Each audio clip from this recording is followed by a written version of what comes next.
Nosso bate-papo hoje é com o Djair Dionísio.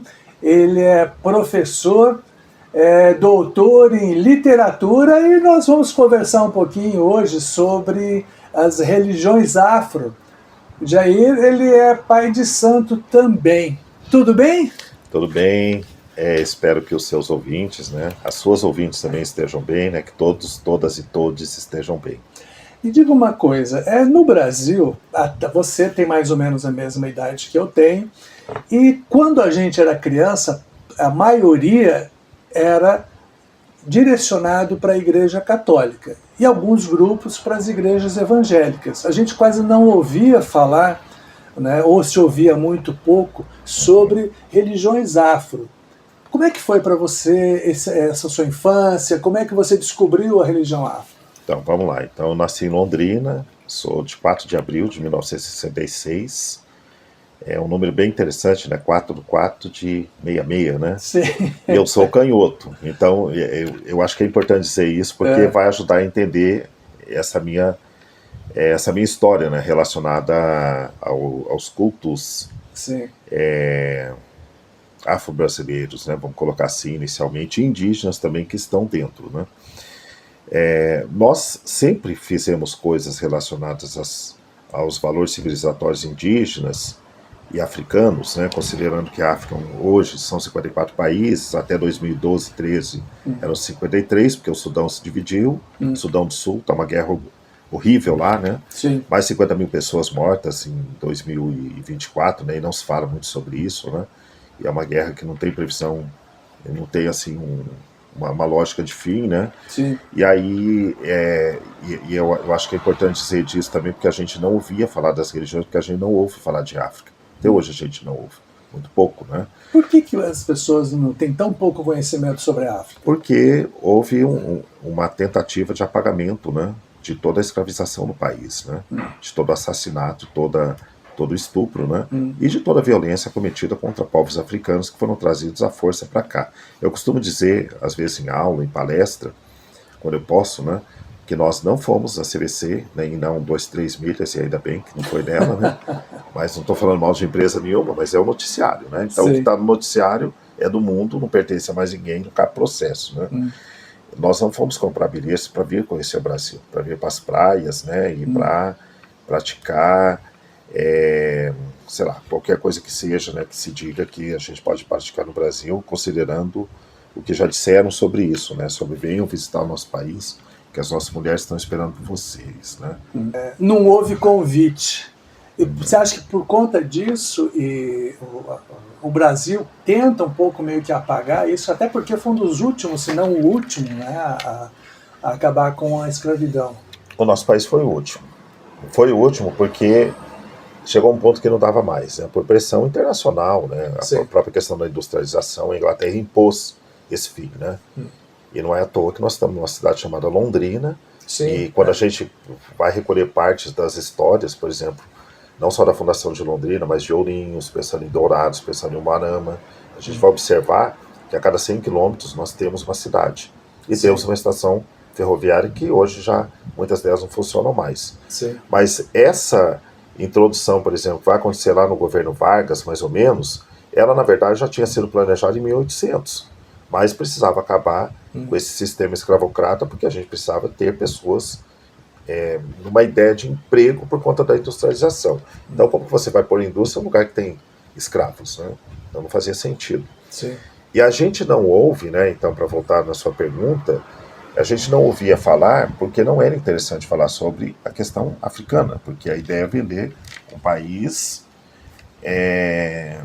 que havia, assim, uma harmonia racial, o que não é uma verdade. Não é uma verdade. Pesquisa, inclusive, lá da década de 50, né, patrocinada pela ONU, depois em 70, que o Fernando Henrique Cardoso, inclusive, que foi presidente da República, participou posteriormente, né, vão demonstrar que essa harmonia racial e essa diversidade dessa cultura, né, que as pessoas vivem bem, que elas casam entre si, que está tudo certo, sempre foi uma falácia, né?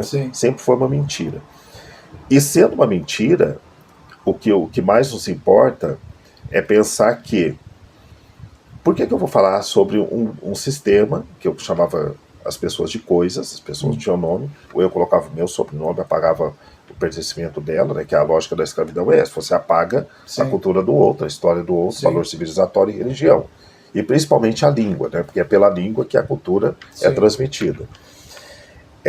Então eu não posso falar desse lugar, porque daí eu teria que falar da escravidão, e eu teria que falar das atrocidades da escravidão, teria que falar da desapropriação de casa, de terra, né, da lei da vadiagem. A lei da vadiagem, inclusive, ela surge, né, justamente para dizer que as pessoas que ficavam vagueando, né, os moradores de rua hoje, pela rua, tinham que criminalizar, porque isso dava uma característica assim, de enfeiamento da cidade, e dava uma outra coisa que é muito séria, né? Dava a ideia de que o país não conseguiu resolver o problema das pessoas que foram tiradas da noite para o dia de um lugar sem ter para onde ir. Na verdade, não conseguiu mesmo, né? Não. Porque foi digamos, foi uma expulsão absurda da forma como foi feita. Quer dizer, um dia você tem um lugar para morar, em que pese todos os problemas, no dia seguinte você já não tem mais esse lugar, e você não tem nenhuma perspectiva, e não houve um acolhimento, né, uma transição, um acolhimento para isso, né? Sim, exatamente, né? Uma outra coisa que é curiosa, considerando que hoje é o dia 6 de fevereiro, janeiro, né, fevereiro, né? Já estou querendo chegar logo no carnaval, mas hoje é 6 de janeiro de 2025, estava agora pela manhã, por volta de umas 8 horas, ouvindo um jornal lá do Recife, e aí uma notícia que me entristeceu muito, né, que aumentou o número de moradores de rua em 2024, a gente estava até conversando sobre isso em outro momento, e 76% desses moradores são homens negros. São dados oficiais do governo, do atual governo que está aí no país, né? E desse número, boa parte deles tiveram problemas de relação nas casas, né? Aí surge uma outra questão. O homem negro, a maioria de moradores de rua hoje, e de desempregados no país, e de pessoas presas, quando a gente pensa no número absoluto do país todo. Claro que se a gente for pensar o Rio Grande do Sul, Santa Catarina, Paraná, a gente vai ter uma outra demonstração étnica. Mas quando a gente pensa em números do país todo, a gente vai ter uma maioria de homens negros que estão aprisionados, né? E também desempregados, menos escolarizados e tal. Esses homens... mas eu ainda estou na primeira pergunta lá, né? Esses homens, eles foram trazidos para cá para serem reprodutores e fazer trabalhos braçais, não era para criar família. E aí surge um problema. Dia 14 de maio de 1888, o que acontece? Eles se veem na obrigação de cuidar da família, mas eles nunca tiveram família. Ninguém, eles nasceram, os que nasceram aqui, já na condição, né, de escravizados, também não aprenderam isso, ninguém ensinou, porque isso não era lógica, né? E aí você tem os fatios, tem o morador de rua, e chega um outro problema, o abandono do lar. Homens que abandonam suas famílias, mas porque não faz parte dessa cultura aqui. E é uma coisa muito delicada para falar, porque há essa criminalização, né? Os homens negros abandonam suas mulheres. Não é que eles abandonam, eles nunca foram ensinados a ficar com elas. E nunca foi oportunizado, né? É porque são dois momentos, né? Primeiro, eles são trazidos para o país de tribos diferentes, de regiões diferentes, quer dizer, eles perdem praticamente todo o vínculo histórico deles, né? São ajuntados num ambiente com pessoas de outros lugares, e também são, digamos, são escalados para, que você comentou, não ter família, serem reprodutores para se aumentar o número de pessoas escravizadas. Quer dizer, você é quase que um objeto, né? Ainda é um objeto, né? As propagandas que falam sobre isso, né? Sobre a questão, né, de qual que é o valor emocional que se tem de relação entre... O Franz Fanon fala sobre isso, né? No livro Peles Negras, Máscaras Brancas, né? Ele vai falar sobre isso, né? Sobre essas relações. O homem negro, mulher branca com o homem negro, a mulher negra com o homem branco, ele vai então fazendo, ele foi um psiquiatra, né? Ele vai pensando e vai analisando como que isso vai se dar. E aí a gente chega nesse apagamento de quando a gente era criança, aqui em Londrina, né? Jardim Edi, Vila Brasil, Vila Recreio, né? Jardim Shangri-La, 5 conjuntos, que eram 5, Sim, de verdade. Hoje não sabemos quantos são. Hoje tem mais de 30. Gleba, que era só gleba mesmo, era só mato. as 5 fazendas, né? Não é esse conceito que Sim. a gente tem hoje, né? E aí, nós ouvíamos falar assim das religiões, porque tinham as festas do Dia das Crianças, Sim. que todo mundo ia, que se distribuía doces nas ruas, eu me lembro muito bem disso, né? E todo mundo pegava os doces. E as crianças de todos os bairros, me lembro que na Rua Paranaguá, por exemplo, que na década de 70 era uma rua, era o desejo de moradia, era a Avenida de Genópolis, Rua Maringá, Maringá também, né? O Xangri-Lá Zona A Rua Santos e a rua, outra vizinha, falei da Paranaguá, da Santos, da Belo Horizonte. Tá. Era o desejo de moradia. As crianças que moravam naquelas casas também, elas ficavam esperando alguém passar para dar doce. E aí hoje não pode. Hoje está demonizado, né? Então a gente também teve uma ruptura. Assim, eu acho que havia uma percepção, principalmente da Igreja Católica, que era a grande religião lá da década de 70, né? Quase que, no caso de Londrina, quase que 90% das pessoas eram praticantes mesmo, que iam à missa, né? Missas que enchiam dentro e fora da igreja, da igreja, da construção, né? Sim. E aí a gente tinha, por exemplo, megafones, né? Fora, é uma coisa que não se vê hoje, né? Mas a coisa acontecia. E as pessoas procuravam, sim, os terreiros, né? Para se benzer e tudo mais, né? Sim. Pessoas importantes da história da cidade, inclusive. Havia, assim, não sei, um certo medo, né, de alguns rituais que as religiões afros acabam fazendo. A famosa macumba, né, no encruzilhada e tal. O que é isso exatamente? Explica pra gente. Bom, a macumba é um instrumento, né, no dicionário do Ney Lopes, né, que ele fala sobre a introdução de línguas banto né, esse amálgama, né, essa mistura que vai acontecer com a língua portuguesa. Sim. Ele tem a tradução do que é a macumba. A macumba é um instrumento de percussão. Ok, então você toca tambor. Vamos falar do tambor, que é mais popular, né? Para que serve o tambor? Musicalmente, para se comunicar, o céu se comunica com a terra através da música. Certo. E isso vale para todos os fazeres religiosos no planeta. É a música que é esse grande elo de comunicação com aquilo que a gente julga ser algo superior a nós. Um intangível, que a gente não vê, que a gente não sente, né? Que a gente não consegue cheirar, mas que a gente acredita que existe, né? Que é o ser superior, né? E tem uma outra questão importante, o ser, né? No masculino. Para nós, não. São o e a. Isso vai ajudar a entender também o porquê da demonização, né? Não tem um gênero. Não, porque é uma religião de matriarcas. Certo. A força da religião está na energia feminina. Estando na energia feminina, como a gente tem, e aí o porquê da demonização, né? O demônio para nós não existe demônio, né? A gente tem causa e efeito. Você escolhe, resolvi que eu vou pular daqui do segundo andar. Você pula. Agora, se você quebrar a perna, né?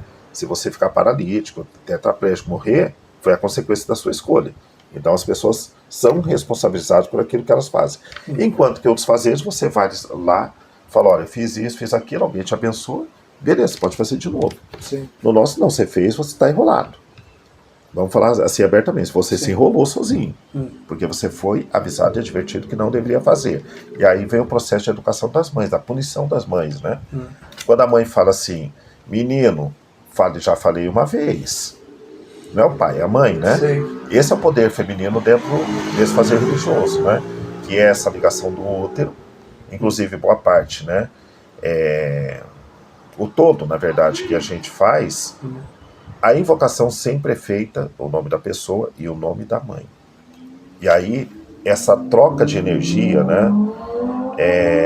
E aí o que a gente vai chamar da entrega, né? Que é o que as pessoas chamam de macumba, de despacho, né? Que vê, aí, é muito popular na encruzilhada, porque é na encruzilhada que as trocas acontecem. Porque você troca de mão, troca de rua quando está dirigindo, quando você chega no cruzamento. Sim. O famoso Carrefour francês, né? Sim. Que é o mercado. Então esse grande mercado, eu chego na esquina, eu troco o quê? Ou eu atravesso sem olhar para os lados, e aí corro o risco do atropelamento, ou eu olho, e eu espero o meu momento, faço a troca, espero o outro passar, e aí eu passo também. Não, mas é o mercado também que você deixa né, uma oferenda, Sim. normalmente frutas, né, normalmente são coisas da natureza mesmo, né? E essa energia vai ali e ela pega aquilo em troca do seu bem-estar. Então, assim, você está fazendo maldade para alguém. As pessoas não me procuram para isso, elas não precisam me procurar. Basta ela acordar pela manhã e se irritar, que nem a moça do bolo da Nora, né? Lá no Rio Grande do Sul. No início do ano a gente, infelizmente, tem essa notícia. Ela resolveu que ela estava com raiva da sogra e das cunhadas e pôs chumbinho, né, veneno de rato no bolo. Então, isso é assim, as pessoas fazem a maldade, né? Como é que é? Não preciso de ninguém para fazer merda sozinho. Né? Exatamente, né? A pessoa faz sozinha mesmo, né? Então, essa fama que se pegou, porque o pai de santo é perigoso, a mãe de santo é perigosa. Não, as pessoas são perigosas. Porque todos nós nascemos com muito poder. Sim. A gente consegue fazer coisas absurdas, né? Essa comunicação, né, que vai chegar em qualquer lugar do mundo que a gente perde o controle dela, é uma coisa absurda. Sim. Isso é macumba. Quando a gente faz uma comida e opta por pôr veneno ou por tempero, a gente está fazendo macumba. Sim. Como disse lá o pensador, né? O remédio, a mesma erva pode ser remédio, pode ser veneno. A dosagem, né? Depende. Para você uma coisa é boa, para mim não é, e vice-versa, né? Então, essa percepção da macumba é muito equivocada, mas foi interessante para o processo, né? De valorização de uma única cultura, porque sempre houve essa ideia de um apagamento do que vem de África, né? Hoje você percebe que existe menos preconceito ou não? Porque, por exemplo, hoje eu pelo menos, eu vejo assim, há um movimento, né, que faz com que eu tenho vários amigos que participam, né? Por outro lado, você tem uma espécie de uma guerra, principalmente provocada por alguns segmentos evangélicos, contra as religiões de matriz africana. Que percepção que você tem dessa situação? De, por um lado, um certo crescimento, né? Uma aceitação maior por alguns grupos de pessoas, e, por outro, uma espécie de uma guerra religiosa contra essas religiões de matriz afro. Dinheiro. Dinheiro. Porque a percepção do fiel, para muitos, é cliente, né? Para nós, não. Para nós é o fiel. Mas para muitos é o cliente. Por que é o cliente? Né? Uma pessoa que é quando ela chega num espaço religioso, seja ele qual for, em algum momento ela vai começar a deixar dinheiro.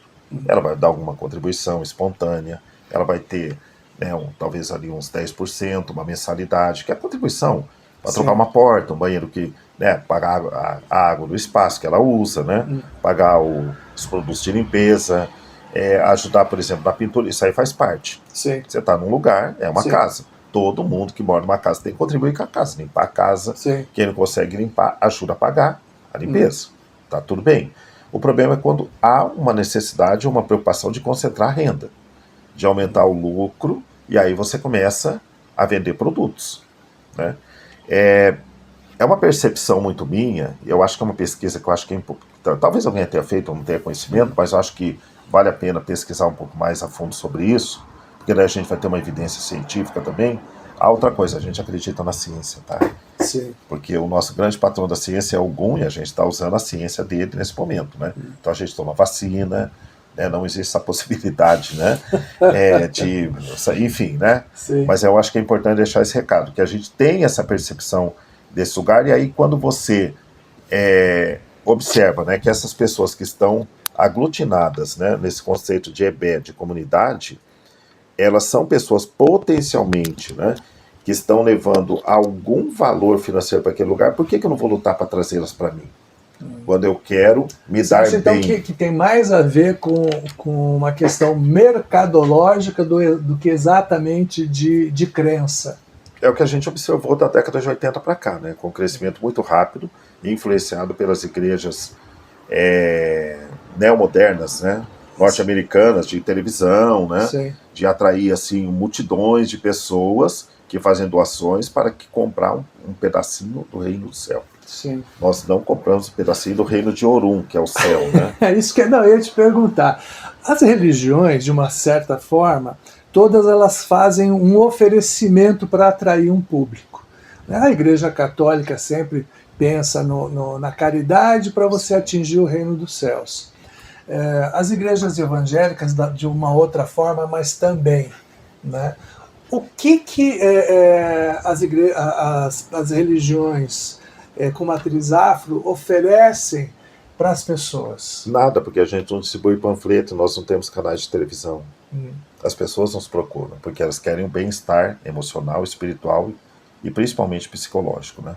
As pessoas que, grosso modo, as pessoas que nos procuram, eu acho que aí eu consigo falar assim pelo todo fazer que tem no país, né?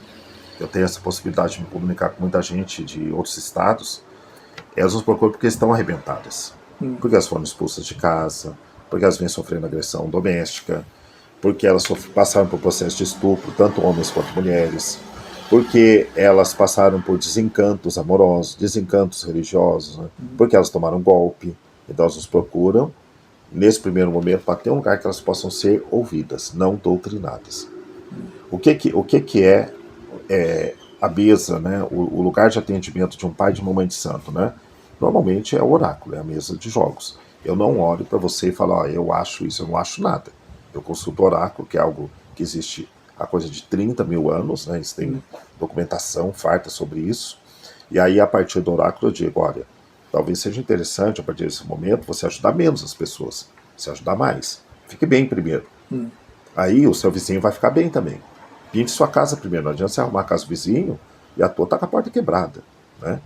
A porta do seu banheiro está tão úmida que ela descascou metade dela, 30, 40 centímetros, dá para ver por baixo, né? E você está querendo ajudar uma pessoa que deve ajudar se você tiver condição, que passou por um processo aí de não ter comida em casa. Então, dê aquilo que você consegue, né? Tem uma reza que nós fazemos que fala assim, Exu Maxé Myo, que é em Yorubá, que quer dizer, Exu não me permita ser manipulado pelas pessoas. É uma frase de efeito. Sim. Eu peço a Exu, né, que ele não permita que as pessoas me manipulem. Quando eu digo isso, ele também está me dizendo que eu não devo carregar o ebó das pessoas. O que é carregar o ebó? Não devo carregar os problemas da pessoa. E aí eu devo agir como quem? A tartaruga, que é longeva, vive 200, 250 anos, e o ibim, que é o caracol africano, que vive 15, 20 anos. São longevos, mas eles andam só com a casa deles. Sim. Eles não carregam mais nada. Tipo assim, não tem 10 trocas de roupa, não tem 15 pares de tênis, né? Certo. Não tem boleto, né? Eu acho que o que nos atrapalha hoje muito é o boleto. Sim. A pessoa que tem vida de boleto é uma pessoa muito infeliz, ela pensa que está feliz porque ela consegue comprar, né? Mas o boleto incluindo aí o crédito do cartão de crédito não é dinheiro seu. O boleto não é seu porque é para depois, então você não tem, né? Por isso que faz para depois. Então é isso, né, que a gente tenta dizer para as pessoas, que esse mercado, né, essa troca, essa oferenda, então, que você perguntou, o que a gente oferece, né? Ela só é justa, é um ditado de Exu, quando os dois lados ganham. O que é justo aqui? Você entrevistar alguém que tem uma história para contar. Sim. Eu perguntei isso para um documentarista, né, que estão fazendo um documentário na minha vida, eu estou tentando entender por quê, né? Falei, poxa, mas tem tanta gente que eu queria me ouvir, agora querem me ouvir, né? Aí eu perguntei para ele, mas por quê? Ele falou, porque você tem uma história para contar. Eu falei, mas todo mundo tem. Ele falou, não, mas a sua história me interessa. Me interessa para muita gente. Então, para ele, a troca é justa. Para mim, eu estou tentando entender se é justa porque eu acho que eu queria ouvir outras histórias. Mas, ok, né? Então, acho que é isso. A troca é justa quando os dois lados ganham, né? E aí aí é a lógica da feira, né? O pastel da feira vale R$10? Depende. Às vezes não. Então, aí a troca não foi justa, né? Mas eu sei que o que eu como há 40 anos vale R$10. Tem uma banca em Londrina que eu como sempre que eu estou em Londrina, porque eu amo pastel. E aí eu acho que a troca é justa. Eu pago R$10 feliz, mas tem pastel que eu paguei R$8 que não valia R$2. Exatamente. Então é a troca, né?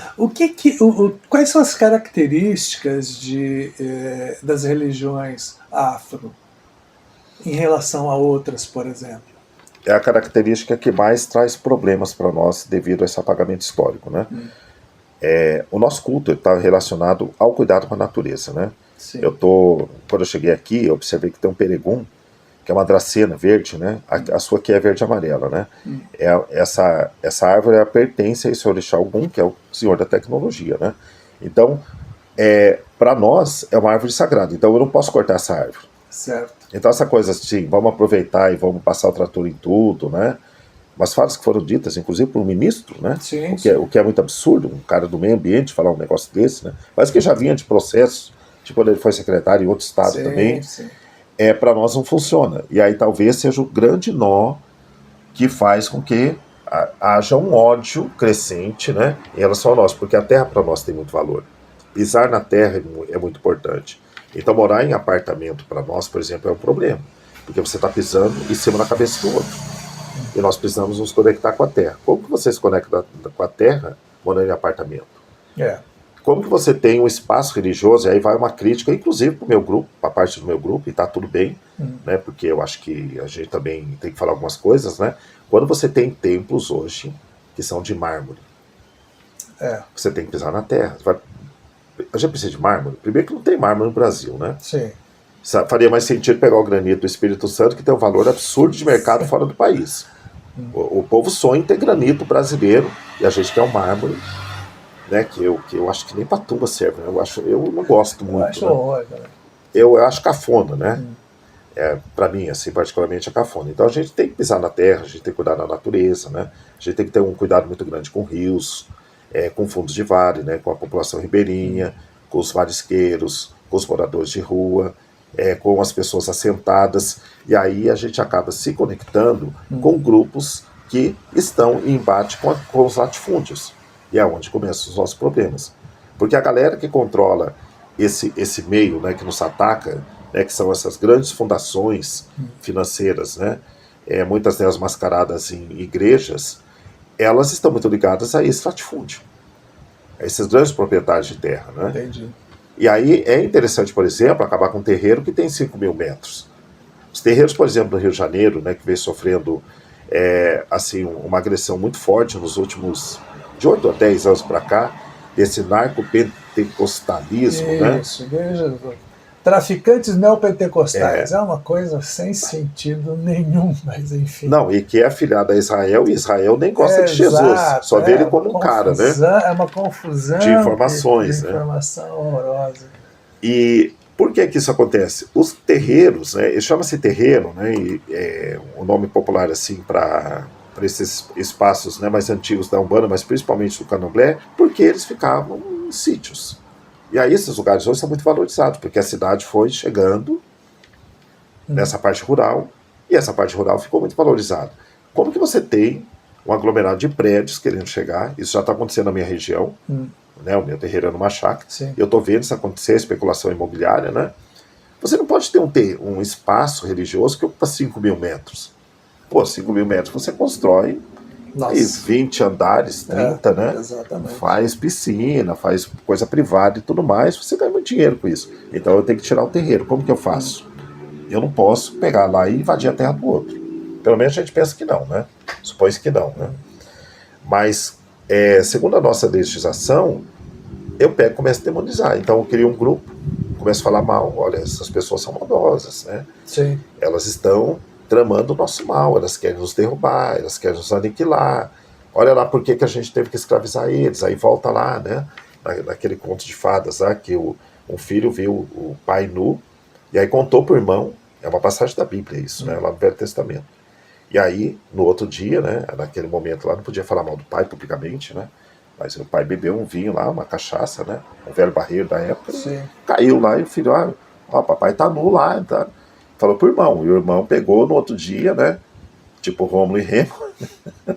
Aí tem nessas coisas, Milton Ratum, 2 irmãos, tem várias coisas aí que explicam nessas brigas dos gêmeos, né? Pegou e contou pro pai, sabendo que o outro irmão ia ser punido. E o filho foi expulso da aldeia e falou: olha, a partir de hoje, te amaldiçoo, e todos que vierem depois de você vão servir ao seu irmão. E aí a lógica da escravidão justificada na Bíblia, né?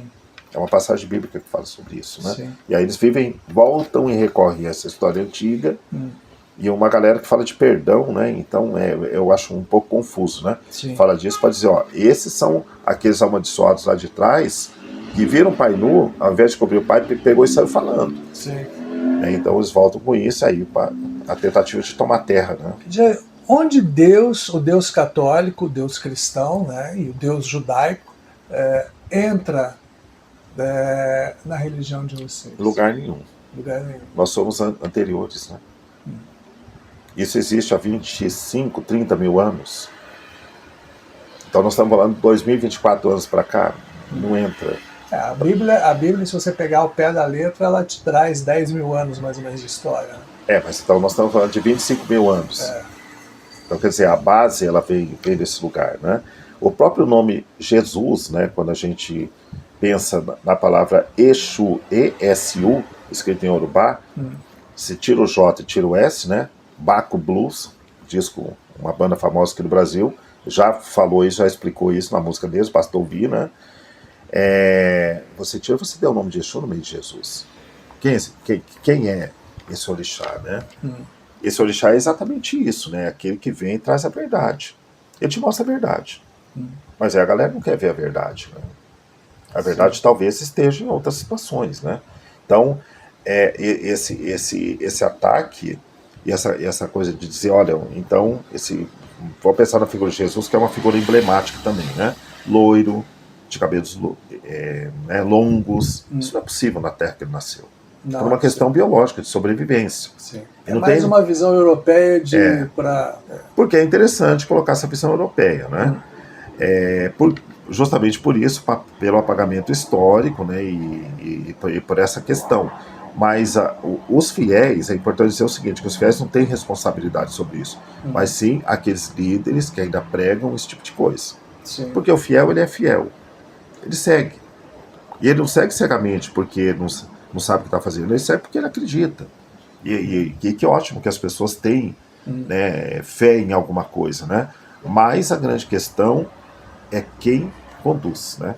É sempre o condutor. Sim. A gente tem que estar de olho no condutor. Então, por exemplo, no pensamento de vocês não se dá para dizer que existe um Deus único.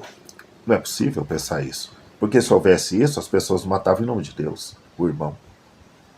Ué, se Deus é um só, por que eu agrido, então, aquele que segue o mesmo Deus que eu sigo com outro nome? Qual que é a explicação disso? Sim, sim. Não tem explicação plausível, né? Sim. Outra coisa, falando também ainda em religião, há diferença de respeito entre os religiosos negros e os religiosos brancos. O que vocês veem nesse caso? Principalmente nos casos dos líderes. Há um respeito equivalente? Não. Eu estou afirmando isso. Eu percebo, mas aí não é uma questão de ser líder, né? É qualquer espaço que você tem um homem ou uma mulher negro ou negra liderando, né? Eu falei dos números atrás das pessoas que estão na rua, né? Majoritariamente homens negros, né? Moradores de rua, desempregados, né? E tal. Aqui no sul do Brasil, nós estamos falando de Londrina, que nem dá para dizer que é tão sul assim, quando a gente ouve o pessoal do Nordeste falar, porque perdoa, você é do Paraná, como é que tá Curitiba? Eu já cansei dessa pergunta, né? Gente, eu nem sou de Curitiba, eu não nasci em Curitiba. Curitiba é a capital do Paraná, não sei por quê, porque para nós de Londrina, Curitiba não representa tudo isso, não, né? Não representa. E outra, nós também não sabemos muita coisa de Porto Alegre, muito menos de Florianópolis, né? Pensar nas 3 capitais dos estados que compõem o que a gente conhece hoje como sul do Brasil, né? Mas eu percebo que, primeiro, né, há um número muito pequeno de homens que são líderes de terreiros de religiões de matrizes africanas nesses 3 estados. Eu vou focar mais no sul. Sim. E percebendo isso, nós chegamos a outro lugar. Nós também não temos prefeitos negros. Não temos vereadores negros. Nós não temos na história do Paraná um governador negro. Por que as pessoas vão respeitar um pai de santo negro? Sim. Você não vê essa representação nem no gerente do mercadinho do bairro dele. Ah, mas é uma religião de negros. Tudo bem? É uma religião de negros? Não. Com certeza não. É das pessoas, é da humanidade, né? Ela pertence à humanidade, que nasce no berço africano. É importante dizer isso. Sim. Ela não pertence aos negros. Como nenhuma religião pertence a grupo A ou B. Veja o número de budistas pelo planeta, né? Sim. E nem todo mundo saiu do Oriente, né? Boa parte, inclusive, são do Ocidente, né? Os seguidores, né? Mas essa questão, ela tem muito a ver com isso, né? Com essa falta de percepção de que o espaço de poder, ele está limitado a um determinado grupo. E aí a gente volta na escravidão, né? Esse processo de escravidão, de apagamento histórico, de valores civilizatórios, de valor linguístico, né? De valor simbólico, musical, do uso do tambor ou não. A Argentina, por exemplo, proibiu o uso do tantã. A percussão na Argentina, quando a gente ouve, por exemplo, né, o fazer musical que mais predomina popularmente, você tem pouca presença de tambor, você tem muito sopro. Mesma coisa nos Estados Unidos. Mas no Brasil, como não se proibiu, o tambor ficou associado à macumba. E aí, tudo que toca tambor está associado a algo que não é divino do ponto de vista do outro.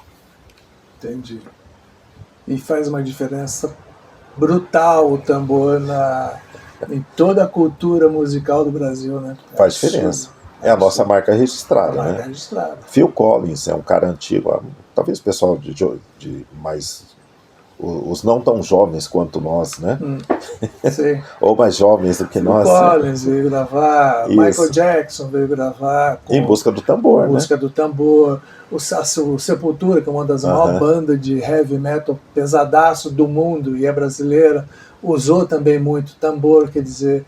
Na verdade, os outros olham para cá com essa certa inveja também, né? Exatamente, né? Porque eles apagaram isso para tentar apagar esses valores civilizatórios africanos. E aí, nesse apagamento, se perdeu muito, né? Mas ainda bem que o tambor foi mantido no Brasil, ainda bem. Mas não é porque aquela galera da época assim era muito bondosa, né? Vocês têm alguns personagens que são sempre muito lembrados quando se fala de religiões afro-brasileiras, né? Ogum, Oxóssi, o que eles representam?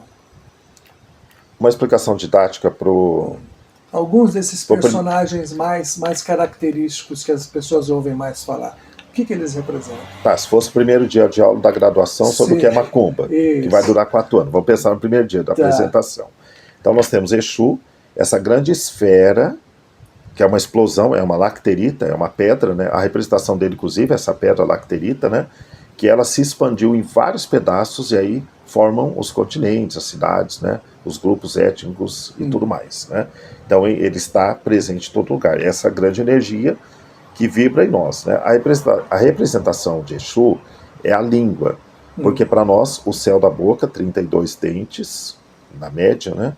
E embaixo mais 32 significam, juntando 64, aí dá 65, que é a língua.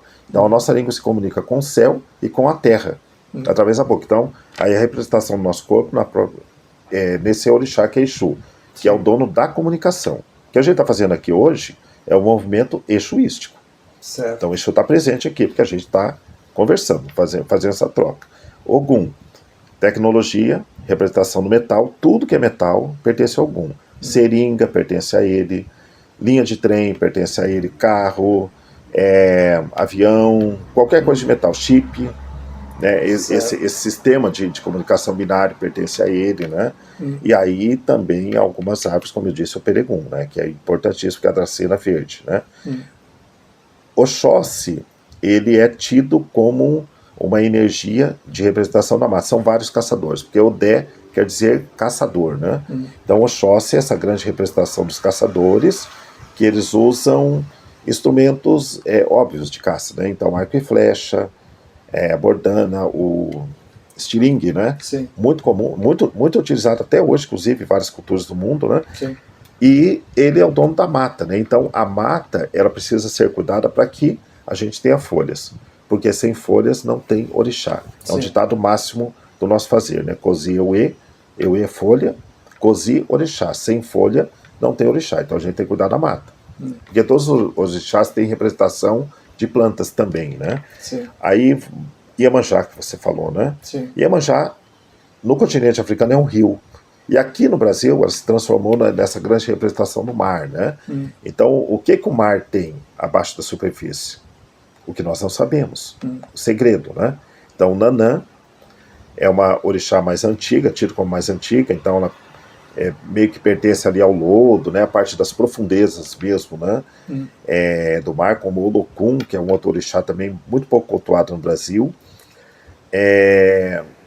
Então essa representação dos peixes, né, tem muito a ver com o Iemanjá. Oxum, muito popular, né, muito assim buscada no Brasil, e é interessante Oxum, porque é associada a ela a possibilidade de você conseguir um amor. Então as pessoas buscam muito Oxum. Oxum, assim, Aí, a dica, hein? A dica. Então, assim, eu quero fazer, sei lá, falar de coisas populares que chegam pra gente, que a gente vê na internet e tal, né? Eu quero fazer um adoçamento, né? O que é o tal do adoçamento? É adoçar uma pessoa. Mas como que você adoça alguém? Convida para jantar, é mais fácil. Uma sedução, um jogo de sedução, seria mais ou menos esse caminho. Então, assim, babá, né? Babá laô, babalorixá, babá pai, né? Pai de santo, né? Sim. Eu queria fazer um adoçamento. Falei, eu sempre falo assim, não vamos fazer isso, porque isso vai virar quase uma amarração, e eu não gosto de fazer isso, eu sou contra, né? Sou contra mesmo, falo publicamente, porque você impede que as pessoas se encontrem naturalmente, né? Convida a pessoa para um jantar, né? Se você não toma vinho, pega um suco então que você gosta, um chá, dá uma arrumada na mesa, limpa a casa, toma um banho, escova os dentes, né? Faz a unha. Você adoça melhor as pessoas assim, né? Cuida com o que você fala, né? Presta muita atenção, ouça mais as pessoas, fale menos, né? Não interrompa as pessoas. Isso você adoça qualquer um. É mais fácil, né? Mas Oxum, ela tem ela ganhou essa característica no Brasil, né? Mas ela não é isso, ela é a nossa primeira... Como que eu vou dizer isso? Oxum, para nós, ela é tida como a nossa primeira feminista do mundo. Porque chegaram 16 energias no mundo, masculinas, né? Chegou ela depois. A primeira feminina, mas ela ficou contra 16 masculinas. Aí aquela galera fazia as reuniões deles, né? Sala com charuto, com uísque, né? Tô fazendo uma analogia, com todo respeito, né? Peço a boa até, mas é só para ter um entendimento. E aí eles iam debater, nós vamos invadir tal lugar, vamos fazer guerra contra não sei quem. Porque a galera do charuto é isso que eles fazem, né? Sim. Não promove a paz, é guerra, né? Olha, descobrimos... Ocupação de espaço e faturamento. Tem uma bacia nova na Guiné-Bissau, foi por isso que a Guiné-Bissau, inclusive, entrou na CPLP, né? Na Comunidade dos Países de Língua Portuguesa, por conta do petróleo. E é público isso, é informação pública, né? Não é privilegiado. Então nós vamos agora, temos que trazer para cá. Aí o Oxum queria dar... mas eu queria dar esse palpite aqui. Não, mas eu acho... Aí não ouviam ela. Aí o que ela fez? Ela dona da água. Ela falou, tá bom, não quero me ouvir, eu vou parar a água no planeta. Aí acabou as lágrimas, acabou o suor, acabou o orvalho, acabou o rio, acabou a amamentação. As pessoas começaram a sentir sede, não tinha mais salivação, e começou a morrer o planeta. Planta, bicho, gente, todo mundo, né? Desesperados, né? Essas 16 energias masculinas foram procurar quem? Um Babalaú, que é o pai de santo. Sempre se procura o pai de santo porque é o pai do segredo. Ele acessa o oráculo, que tem mais de 20 mil anos, como eu disse, né? E aí no oráculo você tem a revelação do segredo, né? Por isso a importância de procurar alguém também preparado, né? Que passou por 7 anos, no mínimo, de iniciação e tudo mais, né? E aí foi revelado no jogo que, olha, vocês não estão ouvindo Oxum, uma mulher. E ela está com muita raiva de vocês, por isso que ela parou a água. Então vocês têm que ir lá e conversar com ela. Aí os caras ficaram envergonhados. Mas vou baixar a bola para a mulher? Não vou. O outro não vou também, não sei o quê, né? Mas aí Exu falou, não, eu vou. Deu na comunicação e foi, olha, Exu, o que a senhora quer, né? Ela falou assim, eu quero o segredo que você tem, quero o segredo do oráculo. E aí ela passa, então, eu vou resumir a história, aí ela passa, ele aceita, né? Vai lá, conversa com o Orúmila, que é um outro orixá, que é o dono do segredo, né? Falou, então, dê para ela o segredo, mas vá com uma cabaça, da importância da cabaça, balance essa cabaça para misturar a ordem do segredo, né? Então, para as mulheres chega uma outra ordem e os homens continuam detendo a ordem da chegada das energias do mundo, né? Mas aí as mulheres passam a deter o poder do jogo de búzios no Brasil. Por isso que até coisa de 20, 30 anos atrás, homens não eram iniciados na religião, somente mulheres para jogar búzio, porque esse jogo pertence às mulheres, por conta de Oxum.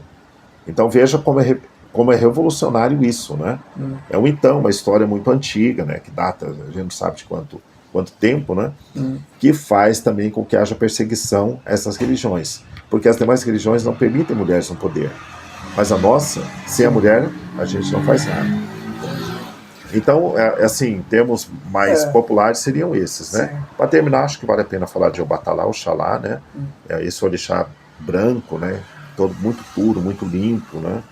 Que ele é o criador do corpo humano, né? Ele que cria as pessoas, né? Então são orixás assim, lógico que está faltando muito mais gente, né? Sim. Yansan, por exemplo, é muito popular. Sim.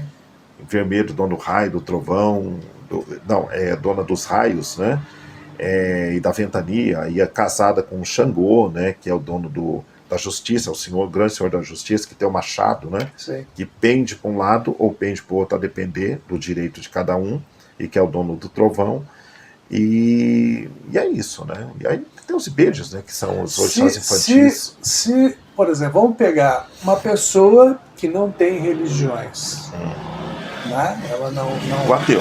Um ateu, né? O que você poderia falar para essa pessoa para começar a prestar atenção mais na religião de vocês? Mas o ateu não incomoda ninguém, né? Não, mas para ele... eu gosto muito dos convidar, para convidar, para conhecer, para seduzir. Comida. Mas essa é a grande sedução do planeta, né? Sim. Porque, inclusive, ó, tem um... Mas agora é que eu não vou me lembrar, mas você vai me ajudar. Quem foi aquela rainha que convidou... Ficou enrolando, né? Não vou lembrar o nome agora. Enfim, mas ela deu comida, né, para os generais que queriam tomar o reino. O marido dela estava fora e envenenou todos eles morreram. Tem várias histórias, gente, da comida. Para seduzir as pessoas. Na verdade, não é sedução, a gente comove as pessoas, né? É um gesto de gentileza dar comida, né? Mas Oxum, voltando ao Oxum fez isso, né? Ela era casada com Xangô era casado com Oiá, que é Yansan, e com Obá, que é o Torixá, e com Oxum. Olha a mensagem que eles deixam: pluralidade, diversidade, e tá tudo bem, ninguém precisa se matar. Não, é meu. É aquele programa Casa de Família, né? Sim. É meu homem, meu. Não é meu, é de todo mundo. Né? Sim. Tá tudo bem, não tem problema nenhum. A galera conversa ali, se acerta, é a vida deles. O vizinho não tem que se meter, ficar dando palpite, né? Sim. Inclusive tem um escândalo que eu vi ontem. Todo dia tem um escândalo na televisão. Todo dia, beleza. E aí a galera acha que não tem, né? Não acontece na minha família. Acontece sim. É que você não está sabendo, você só não foi informado ainda, né? Você faltou na reunião que o povo bebeu demais e começou a falar, né?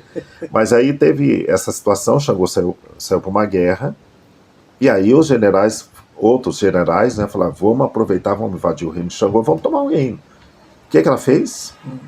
Ela estava sozinha em casa, Oxum falou: nossa, vou receber então, enquanto vocês debatem quem vai ser o novo rei, que eles estavam brigando entre eles, né, para tomar o poder ali, dar o golpe de Estado, né? Sim. Eu vou fazer uma comida para você, um jantar, um almoço, sei lá, um bolo da tarde, né, um bolo de fubá. Sim. Né? Me deu fome falar em bolo de fubá, né? E aí ela pegou, fez um banquete, mas ela envenenou a comida. Sim. Mas, gente, não é para fazer isso, tá? Com certeza não é para fazer isso. Ela fez isso para quê? Para salvar o reino. Eles comeram, né? Comeram bastante, inclusive, né? E morreram. Então, ela ganhou uma guerra sem matar ninguém, porque ela não matou ninguém. Sim. Foi a fome deles, foi a falta de atenção deles, olhando apenas para o trono, esqueceu de olhar o que faltava para chegar no trono, né? Tipo Fernando Henrique Cardoso, aquela vez que deu uma entrevista, sentado na cadeira antes de ganhar a eleição. Tem que combinar sempre com o povo. Esse tal de povo é complicado. Não combinou, né? Não ganhou a eleição, sentou na cadeira. Eles foram direto para a cadeira, e aí esqueceram de observar a comida. Sim. Porque reis, generais, normalmente tem alguém que prova antes a comida para não ser envenenado. Não, eles foram sentar, não. É o Oxum, é a rainha. Não vai envenenar a comida. Ela envenenou. Sim. Gente, muito obrigado mesmo por essa grande aula falando sobre as origens, o funcionamento, como se apresentam as religiões afro. Fiquei muito impressionado, porque eu conheço pouco, confesso, sou bem leigo, né, mas foi uma explicação muito legal. Agradeço você mais uma vez participando do nosso canal, né, e vamos combinar outras vezes também. Sim, mas vamos ouvir outros e outras também para falar sobre isso, para a gente poder ter Acho que é importante ter esse balanço, né? E só para terminar, você falou que o que a gente faria dando comida, mas não é essa comida envenenada de Oxum. Não, de forma alguma. É servindo um bolo de milho, né? Suco de manga, que é da época, de acerola, de pitanga, né? Eu acho que é isso, é só receber a pessoa, né, e deixar a pessoa falar o que ela quiser e ouvir. Sim. Eu acho que, me parece que a função do líder religioso deveria ser essa, né? E não vender coisas, né, pro céu. Não dá. Acho muito complicado isso, né? Até porque eu brinco muito que eu tenho 2 tias freiras, né? E meus pais sempre foram muito ligados à Igreja Católica. Sim. E eles rezaram tanto, eu falei, mas eu devo ter assim um latifúndio no céu, então estou de boa. Que bom. Mas obrigado. Prazer. Até a próxima, quando você estiver aí, depois de encerrar, compartilhe com todo mundo, que é uma boa conversa e você vai aprender um pouco mais sobre esse tema tão bacana que tem no Brasil, que são realmente as religiões de matriz africana. Até a próxima!